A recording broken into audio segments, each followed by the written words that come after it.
Lady Chatterley's Lover is a modernist literary work penned by the English author D.H. Lawrence. Composed between 1926 and 1928 during Lawrence's residency in Italy, it initially surfaced in the literary sphere through private publication in 1928. Owing to its deemed scandalous and obscene nature, the novel remained relatively obscure in America and the United Kingdom until the 1960s. The controversy surrounding the book emanated from its explicit sexual content and its portrayal of an adulterous liaison between an upper-class woman and a working-class man. In unraveling this relationship, Lawrence delves into the realms of modernity, existential disillusionment, and the tension between the natural and societal realms.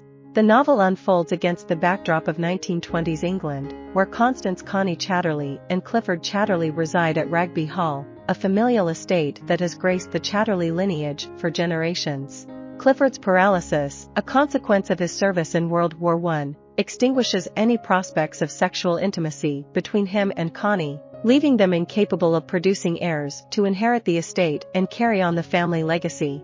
As Clifford immerses himself in a writing career, inviting intellectuals into their abode in pursuit of success and acclaim, Connie grapples with a profound sense of ennui and isolation at Rugby Hall.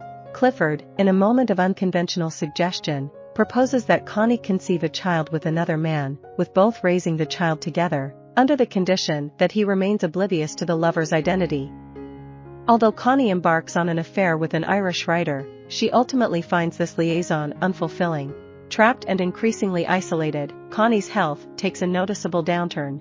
Eventually, the couple engages the services of Mrs. Bolton, who becomes Clifford's caregiver, affording Connie newfound leisure and autonomy. Amidst walks through the estate's surrounding woods, Connie discovers solace and liberation in the tranquil embrace of nature. During her leisurely strolls, she serendipitously crosses paths with Oliver Mellors, the gamekeeper employed by Clifford for the estate's management. Connie's curiosity about Mellors intensifies with each encounter, despite his initial efforts to maintain a certain distance. She eventually secures access to a modest hut where Mellors breeds pheasants. As time unfolds, Connie and Mellors embark on a passionate, clandestine liaison that breathes new life into Connie, endowing her with the capacity to revel in pleasure and desire anew. Their rendezvous become a regular occurrence, transpiring both at his cottage and the estate's sprawling grounds. Meanwhile, Mrs. Bolton becomes aware of Connie's affair, though she opts to keep her knowledge a closely guarded secret. From the outset, Connie harbors an intriguing notion, conceiving a child with Mellors. While Clifford has previously sanctioned the idea of her bearing a child fathered by another man, Connie is acutely aware that he would never tolerate her involvement with a working-class paramour.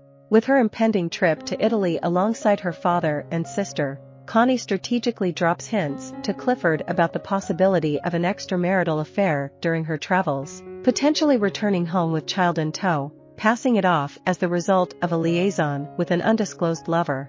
As her relationship with Mellors deepens, Connie finds herself growing increasingly attached to him, alongside a mounting disdain and revulsion toward her husband.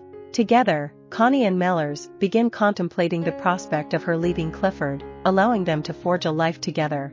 However, the plan is fraught with complexities, as Mellors remains legally wed, even though he has been estranged from his wife for years. Before Connie departs for Italy, Mellors initiates divorce proceedings, and she intends to follow suit upon her return.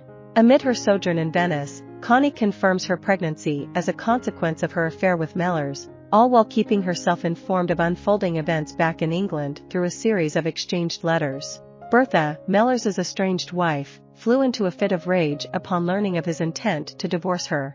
In her fury, she started causing tumultuous scenes, leveling accusations at Mellors, alleging his involvement with other women.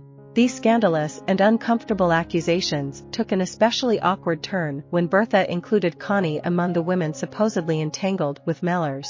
Clifford, dismayed by his employee's involvement in a scandal and the tarnishing of his wife's reputation, took action by dismissing Mellors from his position.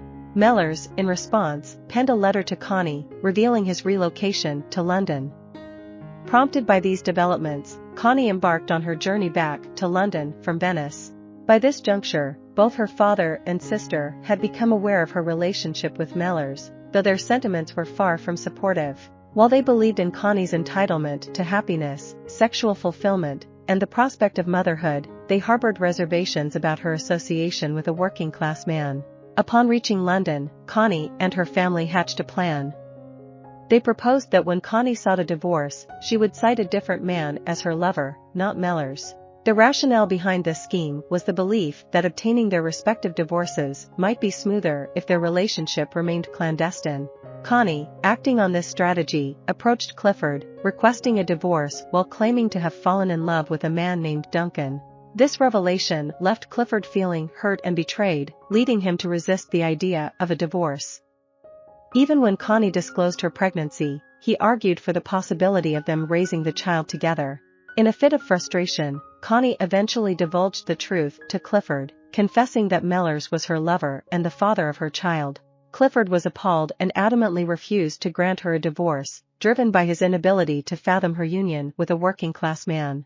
Faced with Clifford's unwavering stance, Connie had no choice but to bide her time and hope that he might eventually change his mind. She retreated to Scotland to await the birth of her child, while Mellors occupied himself with work on a small farm, patiently awaiting the finalization of his divorce. The prospect of Mellors and Connie being together before his divorce is deemed too risky, necessitating that they endure months of separation. The novel concludes with an air of ambiguity but tinged with hope. Mellors foresees a happy future for himself and Connie once they can finally reunite. I hope you enjoyed this video. Leave a like if you did and be sure to subscribe. Thank you.